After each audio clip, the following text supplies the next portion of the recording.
What is up, plant people? Today is Tuesday, September 1st, which doesn't even seem remotely possible that it's already September, but it's September 1st, and we are back for another episode of the Planthropology Podcast, the show where we dive into the lives, careers, and ambitions and passions of some really cool plant and nature people and try to figure out what keeps them coming back for more and why they do what they do. I'm Vikram Baliga, your host, and as always, I am so excited to be with you today.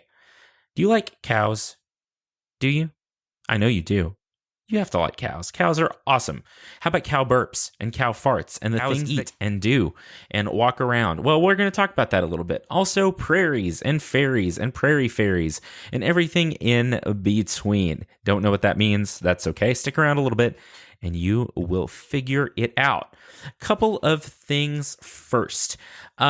Thanks so much to everyone that's been rating and reviewing the show. I really appreciate it. If you have a couple of minutes and want to rate and review on Podchaser or Apple Podcasts or Castbox, and Castbox, by the way, is the player that I normally use, and I'm listed as an indie pick on the Castbox platform. So go support them, but go leave a review wherever you can and a rating, and it really helps me know that I'm on the right track and doing the right things.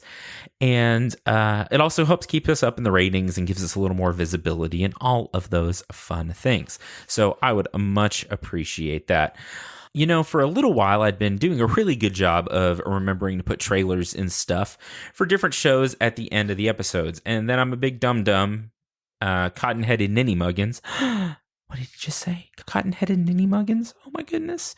Anyway, I'm a big dummy, and so I keep forgetting to do it. But today, I've got two for you. The first one is for a really great show, also a fellow plant show called Plants and Pipettes, or Plants and Pipettes, as they say. I probably butchered both Yoram and Tegan's accents, so I'm really sorry for that. I'm a dumb American. I can't help it. That's what we do. I'm so sorry. But it's a great show that really dives into some of the science of plants and botany and everything that goes into that. And the other one is a new show by One R. Pagan, who is a planarian. Wait, no, he himself is not a planarian. He is a planarian scientist. He studies worms and science. He's a great biological scientist. But he's got a cool show called the BaldScientist Podcast, which is just launched, and it's a lot of fun, and I guarantee that you will love it. He's just a wonderfully charming and lovely human. So you need to listen to both of those shows. Again, stick around at the end after the outro or credits or whatever you want to call it, and make sure you listen to those two trailers and go check out their shows. The links will be in the bio. Also, again, I want to mention our podcast partners, our Podners. The first of which is Pecan Ridge, which is a local company here in Lubbock, USA. And even if you live somewhere else and you like pecans and you like candy and fun and joy and sunshine and puppies, go hit them up at pecanridge.com. Use the promo code PLANTPeople, all one word, all lowercase, at checkout and get 10% off your order.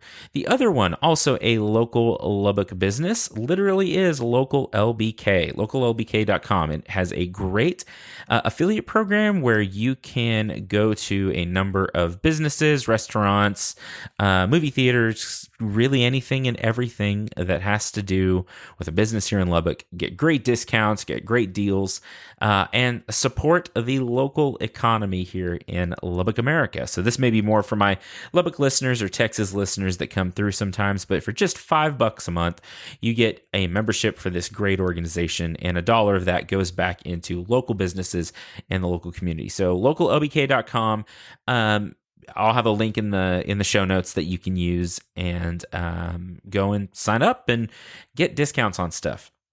I'm probably forgetting something, but it's already been about 5 minutes, so I'm going to stop yammering at you and jump into the episode. So today's guest is Dr. Kat Radicke, who is a friend of mine that I went to grad school with.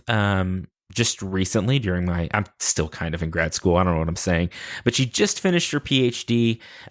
She is a wonderful rangeland and Prairie Scientist, sometimes known as the Prairie Fairy. More on that later, but she's smart and charming and funny and wonderful. And I think you're really going to enjoy this fun conversation about everything from soil microorganisms to designing headgear for cows and diapers for cows and all kinds of other fun stuff. So buckle up, grab a beverage, hopefully a locally roasted, caffeinated, bean-based beverage, or really whatever you want, and get ready for episode 26 of the Planthropology Podcast with Dr. Kat Radicke.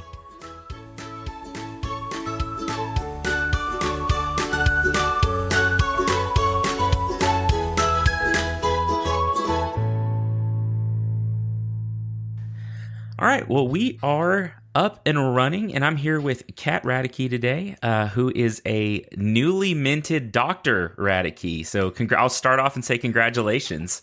Thank you. How does that feel? I sometimes forget what happened. Like you just block it out. I just keep forgetting that it's a thing. Does it surprise? Do people call you Dr. Radicke, and does that surprise you sometimes?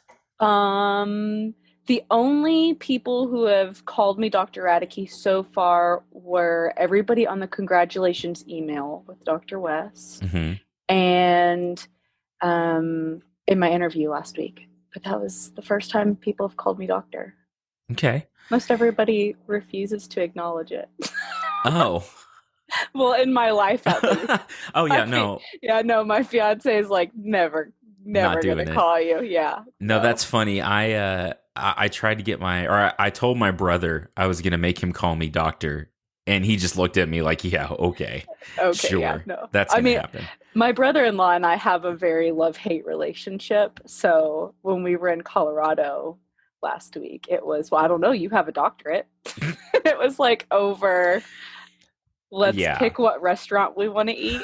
Oh, no. So he does those things quite often. I mean, he's in my dissertation, in my acknowledgments, in parentheses, in my thank yous, as I guess TJ. That's fantastic. And it's copyrighted, so those words will forever be there. That's really amazing, actually. You know, what good is a dissertation if you can't be a little snarky in it, right? Yeah, and I was snarky with TJ in my thank yous during my defense and in my dissertation. So I watched your defense and I heard you say that, and I didn't, obviously didn't know the backstory. That's hilarious. Yeah, that's my brother-in-law who's quite the character. Great. So there's a lot of love-hate relationship there, but that's really great. So we'll get into, I think, some of the specifics about kind of what you studied. What was the title of your project? So basically it was the inclusion of alfalfa in stocker cattle systems, and its effect on water footprint. Okay. Carbon footprint, I think, was in the title, but it's really more enteric methane emissions and then an economic analysis. Okay. There was a lot of data. Lots of data. Mentioned. Yeah. That sounds like a lot of data. Just I don't even know what all those words mean. And it sounds like a lot of data. It was. There's going to be at least 6 solid publications coming out of the dissertation. Wow. And there's probably about 4 more publications worth of data just sitting on my computer that it'll take probably a year before I get to, but there's a lot of data. That's amazing. That's a really productive project then.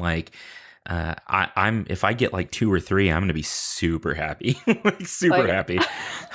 I'm sure that's why I've been sleeping a lot lately. Trying to catch up from the past however many years of... Yeah, I've been sleep deprived for a good 3 years. So exhaustion. Yeah, no, I understand that. So tell me a little bit about your background. What got you into wanting to study the carbon footprint and water footprint and economics of cattle? So what did you study in school? All that kind of stuff.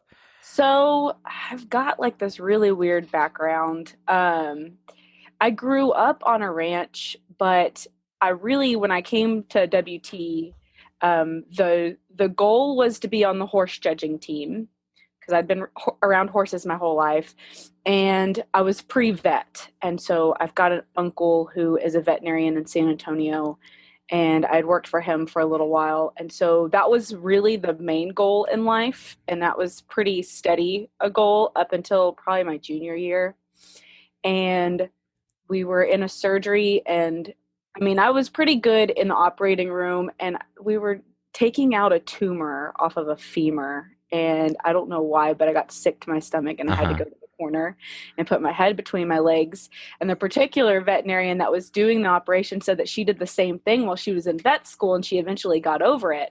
Except like every time we did something really nasty, we did a necropsy, and I nearly like just spewed everywhere. I decided, I was like, it's probably best if I just drop down to animal science. So I went ahead, dropped down to animal science. I was never on the horse judging team. I was actually a cheerleader in college.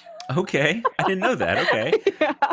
And so I cheered in college. I dropped from pre-vet to animal science, graduated in 2014, and went to work in a heifer barn for a few months. And we were at a show, and somebody asked who wants to be the one that breaks down the heifers, and I got the short end of the stick. Oh no. And about through the fifth heifer with spray paint everywhere. I was like, as much as I love being a steer jock, I don't want to do this for the rest of my life. So I contacted my major professor at WT, who before I left told me that if I ever wanted to come into range management and be a prairie fairy, to contact him. And so I came back with my tail between my legs in 2015, graduated from WT, and an email popped up from Tim. Sent me this email, and it was Chuck looking for somebody who had grazing experience. And I came and interviewed with Dr. West, and he gave me an offer that day. And that was not my intent when I came. I was going to meet with a few other professors on Tech's campus. Oh, wow. in the range ecology department. And I went ahead and took it, and I kind of got conned into my project. Like it really wasn't something that I wanted to do different variable stocking rates and more prairie fairy type of things. And so the agronomy side of it was kind of dumped in front of me, and they were like, do with this what you will. Yeah. Kind of just escalated from there, really. But a lot of my project was more like handed to me. This is what we'd like to do. Can you get it done, kind of deal. Sure. And that's to those out there listening, that's more common than you may think. Because like in some places and in some fields, it's interesting because I'm pretty involved in like academic Twitter, and I see people post all the time like, oh, what should I study and all this stuff. And I'm like, cool. That's not what my graduate school experience has been like. It's like, here's a project, have fun, Yeah. And you do get to, I think, steer it a little bit, but it's so dependent on funding and like the research directions of your PI and all of that in some cases you're kind of set. Yeah. Well, and so the thing with Dr. West was he gave me the outline of what he wanted, but he really wanted me to kind of fill the holes. And so, like on the economics portion of it, he had never really done an economics paper. And Dr. McAllister, I was taking a class with her. We had like, I think 2 lectures. And then she was like, okay, just, write me a paper and let's see how it goes. And so that chapter was I created it based off of what I thought would be applicable in a real world situation with producers. Like, I didn't go in thinking that was going to be more of an academic based paper, but more of a why do cattle producers in the Texas High Plains care? And they ended up really liking it. And so it made it into being a chapter in my dissertation. So that was nice. Okay. That's pretty cool. So it was all pretty much dumped on me. I know that, we talked that one time about a graduate school experience on one of your posts, and I had said I have a friend who ran away to the mountains. Uh-huh. And I wasn't joking. She ran away to the mountains. Wow. She quit her PhD. All she lacked was a dissertation. I mean, she qualified everything. I mean, she was done. She had already done the project, taken all of the data and everything. And she was so scared to write that dissertation because she had created the project from scratch herself. Mm-hmm. And she just never finished her PhD. She literally ran away to the mountains, and we haven't talked to her since. She won't talk to anybody. Yeah. So that's the other end of the graduate school experience, I feel like. Well, and I think that's important. And this podcast has never been like anti-academia, but I think it is important for us to be honest about some of these things. Because in some ways there's so much pressure and there's so much, I don't know, there's just such a burden that goes into earning a PhD, any kind of graduate degree. I'm not trying to downplay even the master's experience, because that is, or an undergraduate experience. All of it's a lot of work. Yeah. But you get to this level, and I've had conversations with people before, and not to be a downer, but like the attrition rate at the PhD level is like 50%. And that's people that either quit or, drop down to a master's or something else. And variety of reasons, some people get a job offer and they're like, that's the job I want. I'm going to go do it. And that's fine, right? Some people decide, well, my data, my project, whatever, is really more suited for a master's degree, and they go and they get a second master's or a first master's in some cases. But I think there is that element of, this is just too much, and I can't, and I don't want to do it anymore. Yeah, and you get that roadblock where you get to a point and you're like, am I smart enough to be considered an expert in this? Like, yeah. And then that imposter syndrome really sets in, and it got me pretty good. In fact, I've been extremely blessed with both my master's and my PhD committees, because 30 minutes before I went into my qualifying exams, Dr. West basically texted to let me know how proud he was of me. Wow. I mean, he just said, don't let that imposter syndrome get you. Like, these answers. There's nothing they can ask that you won't be able to answer. And that was quite the experience, because I know there's probably not very many major advisors that would make it a point to, they know, hey, my student really struggles with imposter syndrome. But that was one of the nicest things I think has ever happened to me. Knowing that I had got to that point where I was like, I'm not smart enough to pass this test. No, gosh. And it's funny, because I'm just, right now I'm in the finish revisions, get it signed off on and send it to the grad school stage, right? Like, there's just some stuff I'm cleaning up. And even now, even after my defense, even after all of this stuff, I look at, like, I pull up my marked up dissertation and I'm like, I don't know what I'm doing. How am I going to do this? And I've also had a good experience with Dr. Young, my advisor, who's just been so encouraging and helpful and kind through the whole process. And, I read a thread on Twitter earlier today just talking about what an impact a good mentor and a good advisor has on the graduate school experience in general.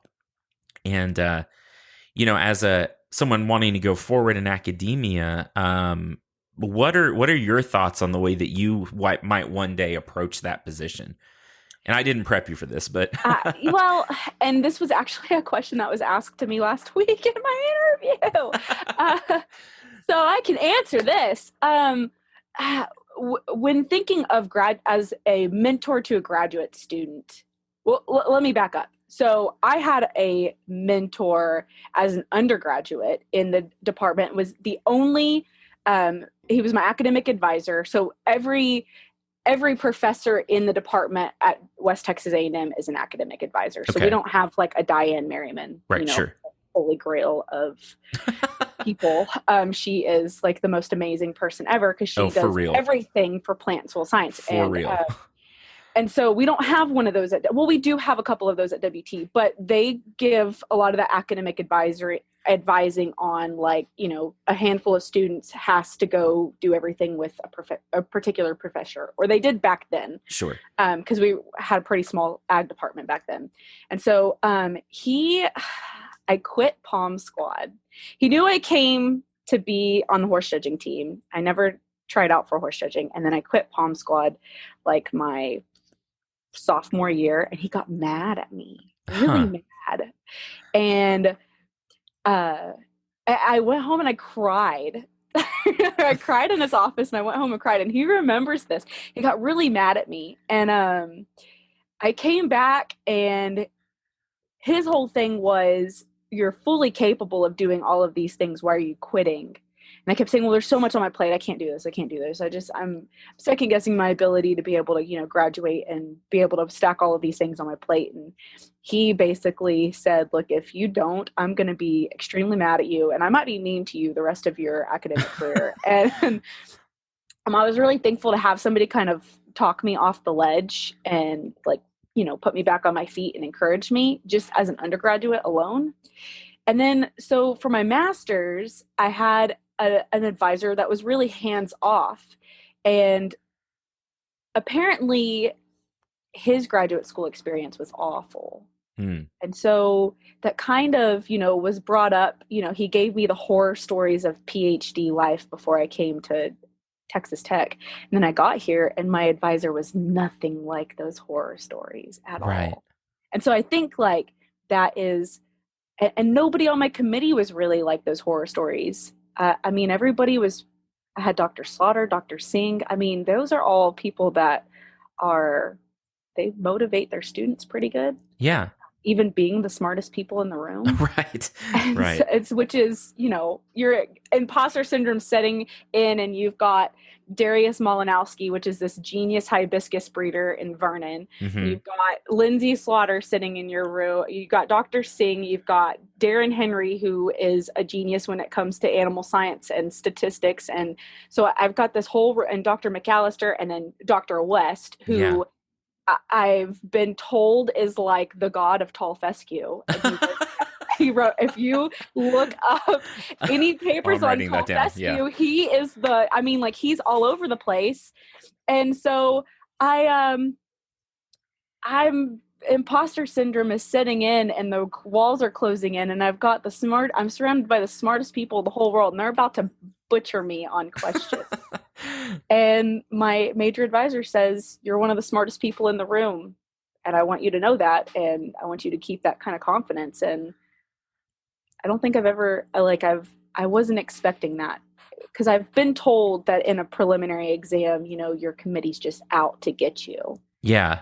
There was not a person in that room that was really, not a single one of them asked a question that I wasn't capable of answering. And it looked like, everybody in the room, I shut down at one point, and they were very encouraging. Like Dr. Malinowski said, you answered this perfectly in the written, like answer it perfectly, out loud, show everybody what you answered, because this is a phenomenal answer. And that was just, I don't know. I hope that as an advisor that I can project that onto graduate students in the future. Well, and I think that's such a good goal. And I had a similar experience in my prelims where Dr. Young, my advisor, tossed me like an underhanded right over the plate, slow pitch.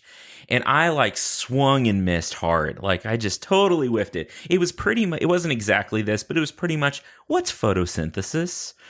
And like I've studied this for, 12 years at this point. And like I know what the difference between a C3 and a C4 plant is. I know how photosynthesis works. And my brain was just like, nope. Nope.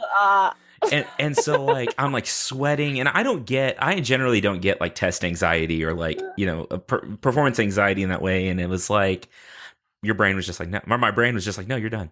And so it was like, I think one of my committee members was even like, take a deep breath, take a second, you're okay. Let's work through this. And so again, and I know that this is not everyone's experience. I know that there are those situations where, gosh, they beat the crap out of you at one of these exams and all of that. But I think, at this institution, at the very least. And I think maybe in our field, I don't know. But at least at this institution, we have some high quality, just kind, and I think practical and just, really advisors and committee members and faculty that really care about the students. And I've always appreciated that about being a part of this place. Yeah. And it was that way at West Texas A&M too. Everybody knew each other. Everybody's super encouraging. They were encouraging during my interview last week for a faculty member. So, I mean, I hope to project that on at least graduate students. And I think with the undergraduates, I think that I'm pretty well the same way. Like, I like to see undergraduates succeed because plant soil science it really is hard. Like, it really does take a lot of memorization of these processes and stuff. And so I get it. Like, I get when undergraduates are like, they're just like deer in the headlights. Yeah. Especially with some of these concepts, at least in range ecology, some of these concepts are like, they're just. Yeah. They're complex. They're complex, incredibly important ecosystems and biosystems. And that actually leads me into, I think, what I kind of want to talk about for the next little bit is prairies. Let's talk about prairies, because you've studied prairies and you've studied foraging. Grasslands, right? So the first thing, and I wrote this, so if you didn't notice, and I've people out there who don't know, I listen for like, okay, what am I going to call this episode the whole time through? And you said prairie fairy pretty early on. I'm like, oh yeah, that's going in the title for sure. Tell me what a prairie fairy is. Tim calls me the prairie fairy. That's fantastic. And really, it's more, he called me a prairie fairy because when I was getting my master's degree with him, so the range ecology department at West Texas A&M is a 20 by 20 office. Oh, okay. So it is not a department. It is one man. And he is unlike any human I have ever met before. I told him the other day he needed to be on he needs to start his own podcast is what he needs to do. Yeah. And he is unlike he is just so interesting. And so we were frolicking around in a field and we were plant IDing, and I can't remember exactly what I did, but I was like leaping over stuff. And so he would laugh at me. And so then he turned around and he was like, you were the fairiest prairie fairy I've ever seen before in my life. And so that's what started that. I think it was grasshoppers. Those big, massive grasshoppers scare me. They'll sound like helicopters when they fly by you. Yeah. Yes. And that was the year, it was 2016, I think, where there was so many grasshoppers that year. And so I was like hitting them like baseball bats with a baseball bat. I was like, no, like, don't fly in my face. And I was leaping over him. And he was quite entertained. So that's where we got the prairie fairy from. That's pretty hilarious. Yeah, I love that. A range ecologist that frolics through a field, apparently. So and again, but for me, that tells me about how excited you are about, even if you're running from grasshoppers, right? Because we've talked about grasslands and prairies before, and I know how much, like, how strongly you feel about them. So this may be not an easy question to answer because it's going to be so broad, but is there a way that you could sum up for us why grasslands and prairies are so important? Well, ecologically, the carbon sequestering is probably one of the biggest things that I think I have I advocate for. Really, all biogeochemical processes are important, and ecologically, I mean, a lot of the world is covered by grasslands, and we have a lot of semi-arid, arid environments. Some of those more arid environments are more desert regions, but they still, have some bunch grasses here and there, and they're still considered their grasslands are considered a brittle environment. Yeah. And so desert lands are as well. And so, I mean, it's so important for us to preserve our grasslands and to manage our grasslands correctly. And so grasslands are just super important. They're important to basically, I think, the foundation of most all life, really. Yeah, and I would agree with you, and not that they shouldn't, but like forests tend to get all the press, right? Trees get all the press, and I'm a tree guy. I love my trees, whatever. But when we talk about the prairies of the world, they're producing as much oxygen as all the trees, if not more, sequestering probably more carbon than most of the forests on the planet. And like you say, they serve as the basis for this like vast ecosystem, this vast global ecosystem that unfortunately gets ignored a lot. I think we ignore grasslands and prairies and just, I don't know, put Walmarts on them and stuff like that. And wonder why more carbon's being trapped in the atmosphere. It's amazing to me. Like, so forests are wonderful, in their own regard. But if you think about how quick carbon turnover is in a grassland, I mean, You've got animals harvesting that carbon, then it photosynthesizes, and carbon's basically being created and consumed all at the same time. And then those soil microorganisms are utilizing carbon and respiring, and it's such a complex and yet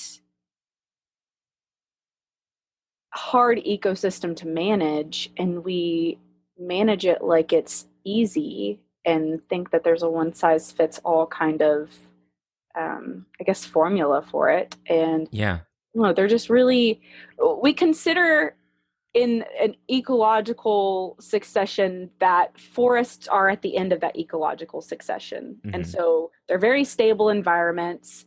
And so they don't, shifting from one type of ecological stable state to another is much harder to do in a forest ecosystem. So you'd basically have to burn it down in order to start that ecological process over.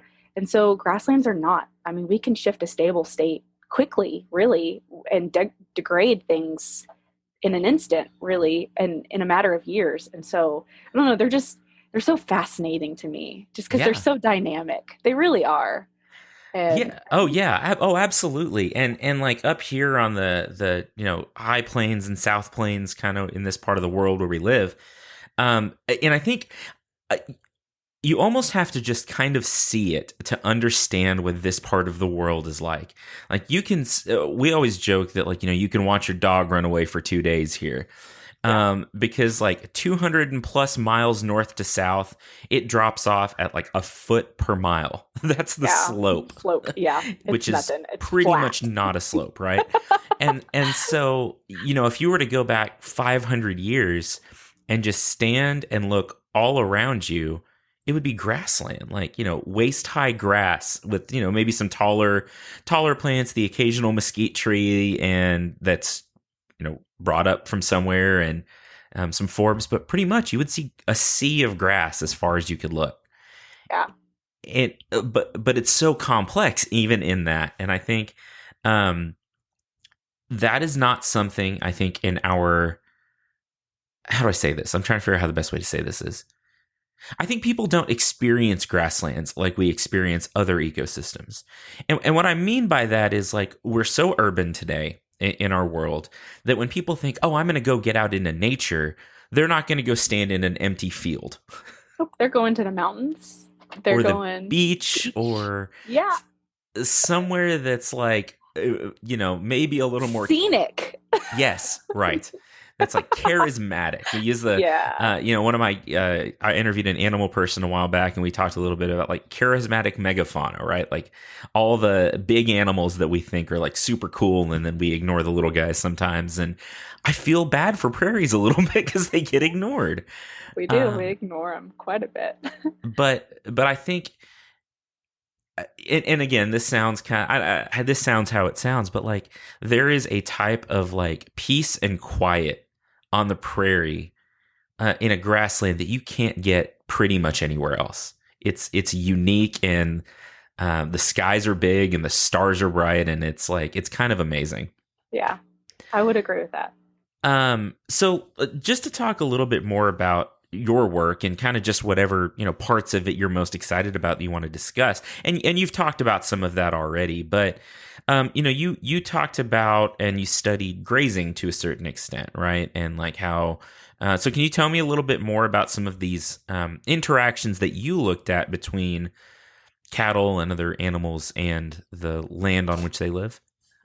So directly with my project, my PhD work was not so range ecology type of work. I was studying what we would say is an improved pasture, so it's a non-native forage species. Okay. And two non-native forage species to this area, so alfalfa and WW beetle, which is from Asia. Mm-hmm. And so or those old world bluestones are from Asia. And so my PhD work was kind of, so there's the range ecology world, there's the agronomists, and then there's forage scientists. And they're like in a whole nother realm of their own. And they are a special breed of people. They really are. And so, I mean, I was the black sheep of the PSS department. And so it was kind of like in between agronomy and range ecology. Okay. And so I was not dry land. I was not on natives, which is what I love. It sometimes pained me just a little that we were, still irrigating the grasses and adding nitrogen fertilizer to the system and all of those kinds of things.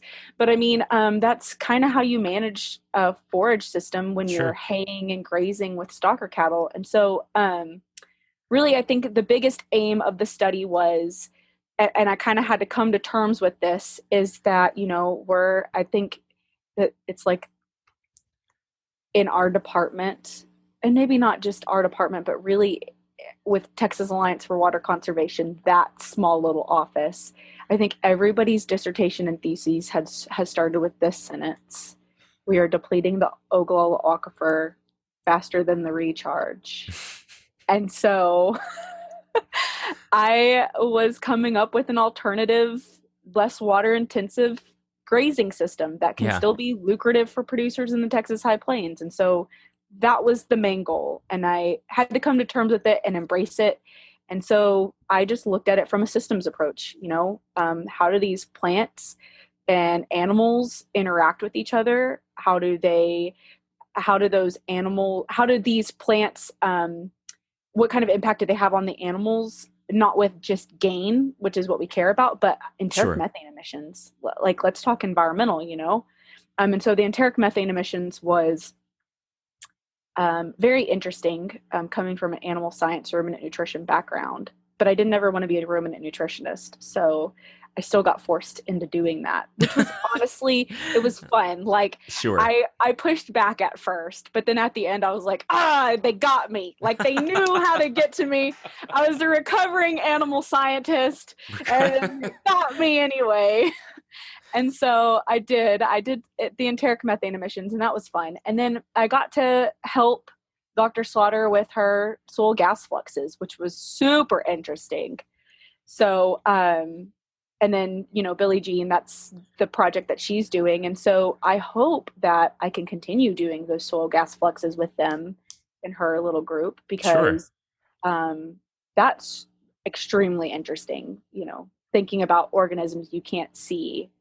And utilizing methane, and they're utilizing methane that's coming out of these animals that we're so worried about impacting the environment. And and again, it's just, there's so many levels of complexity to these ecosystems and these biological systems that I think for people wanting to get, so one of the reasons we do this show, and I bring this up from time to time, is that I think sometimes we do such a good job of giving information and knowledge to students, right? Like, it's like, here's the facts, here's the things about things. And maybe what we don't tell them is like, okay, but where do you go from here, right? Like, what do you study? What other like avenues can you run down? And I think, like, just talking to you the past little bit, like, even in just this one like corner of the green industry, the natural sciences industry, there are all these things you can do.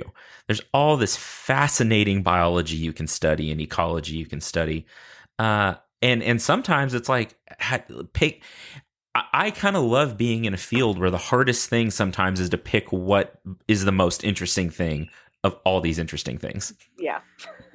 Yeah. And so they got me. I think the most interesting thing about my project was probably the enteric methane emissions.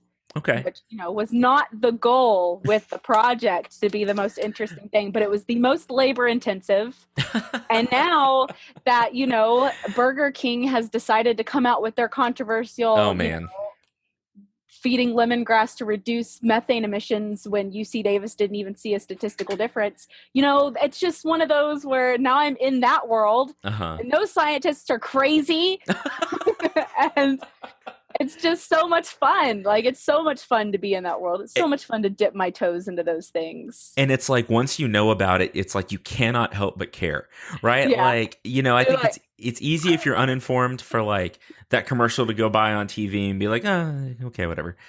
But once you know even just a little bit, it's like a gateway science, right? Like, you just get in, it's and like it's a like gateway drug. Yeah, it's the gateway science. I will look at enteric. God, I love cattle. I do, right. And I love ruminants. And that was my big thing when I went and got my master's degree, because Tim loves ruminants, and so he projected that onto me. So coming here, I was like, oh, I love them so much, but I thought I was just going to do grazing research, and then I was putting PVC pipe around their neck and strapping it on them for a week. And I was like, yes, breathe for me. Yes. I want to know what that burp is. Tell me. Oh my God. That's amazing. Is there nitrous oxide? No, there's not. That's right. And so it's just, so much fun. They got me. That's pretty amazing. That part of my project, I got conned into that. Because it was, it's not that much work, and it won't take you that much time, and yeah. So for all of you out there listening, that's a trap.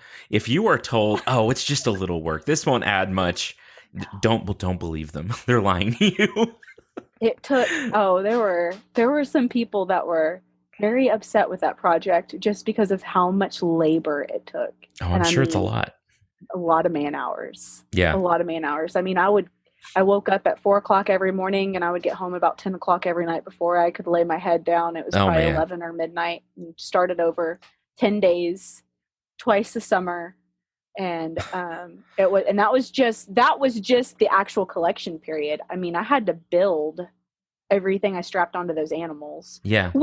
And another, that blew my mind, because I have the standards to build these PVC pipes for, and like the whole time I'm thinking, who came up with this method? Like, who was smart enough to put a PVC canister on an animal with a negative pressure that's going to take a sample of their breath for 24 hours, and then we're going to run that through a GC? Yeah. And then we're going to see what they were expelling for that 24-hour period. Like, that's way above my pay grade. Oh, that's never wild, right? Yeah. It's wild. There are some smarter people out there than me. Well, but I'm just thinking of like the pitch meeting, right, where the scientist like sits down in front of his peers or whatever, and was like, "Y'all, I have an idea," and they're just like, "What?" And then I think of the poor grad student that at one point was told, "Hey, I've got this thing I want you to figure out. So you're gonna need to go catch a cow." What? I need you to strap this to this animal. And just see what happens. Oh, that's great. Yeah. That's really great. Like, somebody was just, and then, total fecal collections. Let's just put a whole bag on their back end. Yeah, sure. Why not? And it's like, how did you design that for them to not rip it off? Right. So essentially, you've got a cow with like a diaper and a breathalyzer running around a field, and all his friends are like, What And they're happened? grazing, yeah. And they're so smart. Like, they know how to take it off. That was what Oh, really wow. would make me mad. I'd be like, please put it on the dumbest animals we have, because if not, we're not going to have a good week, and I'm not going to have a good collection period. Because they would like grab the end of that, and they'd be like, if I put this on the fence and pull, I'll just, snap the plastic in half and just make it explode. Yeah. And you could see, like, there was a few of them that were like, yeah, as they did that. Like, and take off running. Yeah. And you're just like, oh. Yeah, that one cow comes back into the herd, and they're like, "What did you do? What are you like? Like, why are you so excited? How did that happen? Have you seen Sally? Oh my goodness." Anyway, oh, that's funny. That there's so much there. I feel like I could talk about cows wearing headgear for quite a while, but so just to kind of start wrapping up a little bit, one thing I ask all of my guests that come in, and if you need a second to think about this, because again, I didn't prep you for it, that's fine. But if there was a piece of advice you could give out, whether that is like to a student or to just anyone, it can be about your study, it can be about really whatever you want. What advice would you like our listeners to kind of take home with them? Oh, well, I think, and this is probably more for just anybody, but the only person holding you back in life is you. And that's with any goal that you set. The only person who's going to tell you you can't do something is you. If you want to do something, you will find a way to do that, whatever that may be. So, and that's anything, financially. It seems like so many students are coming out of college with so much student debt, and they think, oh, well, I can't, I can't go through school without pulling out student loans. And that might be in some instances, but really the only person that's really stopping you from achieving anything is going to be you by yourself. Yeah. And I hate to say that, but I sit back a lot and I read where people just say, oh, that's impossible to do. And it's not impossible at all to do it. Yeah. You just can't sleep for a while in order sure. to achieve it. Like, so it's one of those, what means more to you? Sleep or family time, or that goal you're chasing? So that's probably the biggest advice. And with that, I have to be reminded of all of the people who made those sacrifices along the way with me, because I have no debt, and I worked 3 jobs with my master's degree on top of getting my master's degree, which is what took me so long to get a master's degree. Sure. And then, I still worked a side job while I was getting the PhD. And so, there were a lot of people that made sacrifices. My family was one of them. They couldn't see me as often. I couldn't go home and see mom and dad as much. And so a lot of people made sacrifices, including my dogs. So think of the dogs. Yeah. I agree though. I agree. There's we don't any of us exist in a vacuum in life or in academia.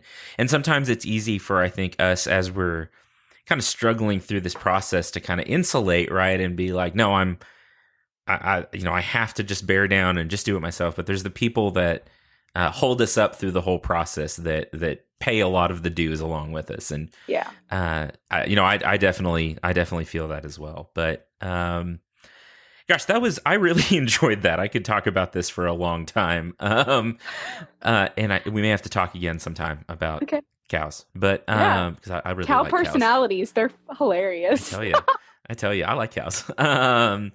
So are there?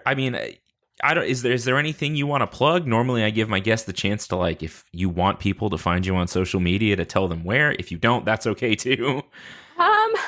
Well, I have that Facebook page that I really haven't been like keeping up with.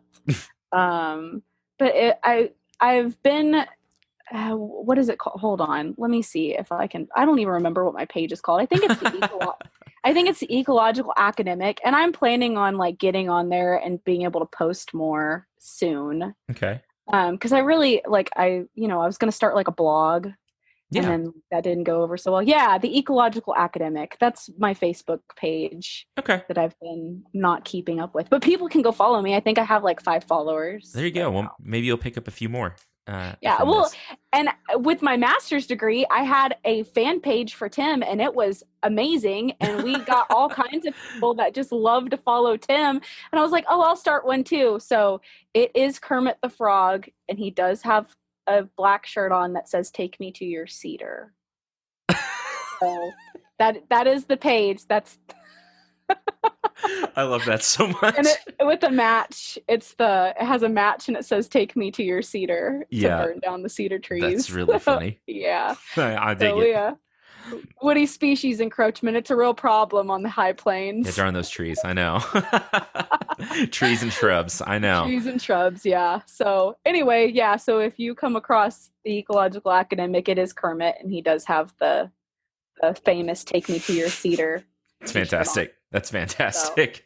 So. Well, Kat, I really appreciate you talking to me. I really enjoyed that a lot. So I wish you all the best in your interviews and all the posts, the sleeping, getting to sleep.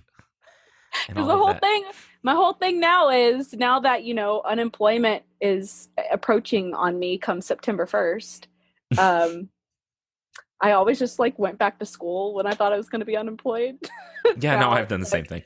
Yeah, I'm at the end of that rope. So what do I do? I don't know. Just kidding. Maybe you should go into business, actually, building and selling cow breath collectors. You know how to do it. Maybe I could really get on that blog and make some money, but it's just writing papers right now. So I hear you.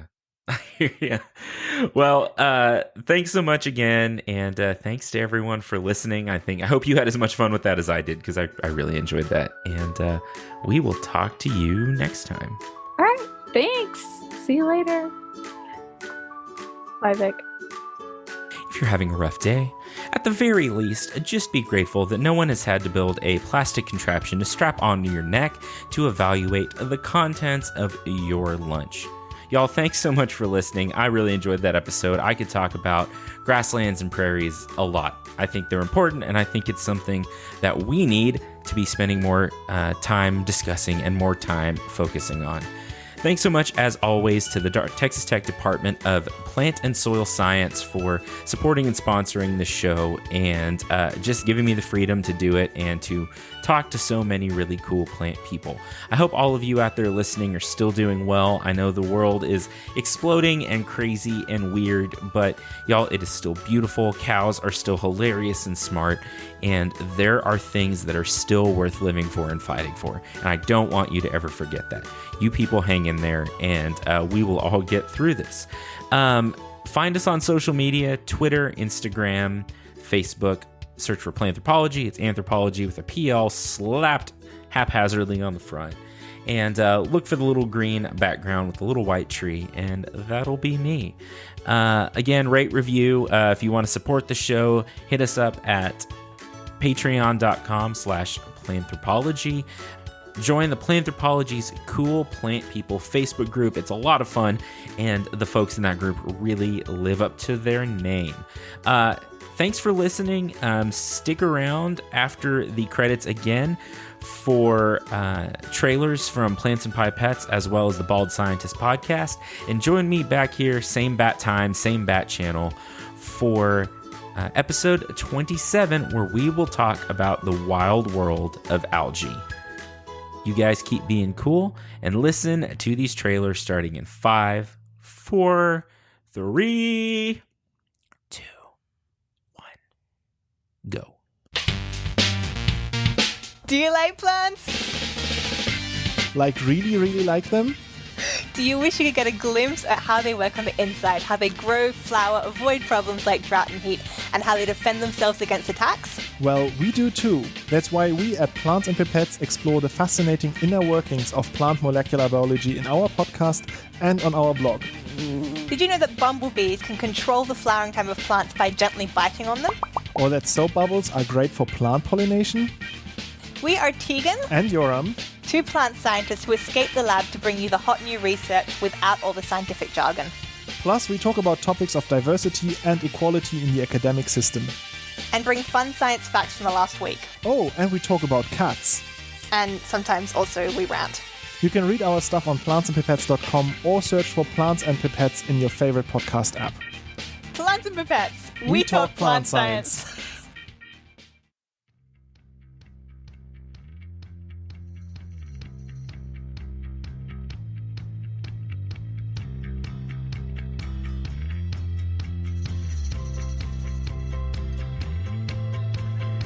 This is the BaldScientist Podcast, where we talk about science, from the factual to the fictional, and sometimes a bit of both. With me, your host, Dr. One R. Pagan. For more information, please go to BaldScientist.com. Talk to you soon. Thank you.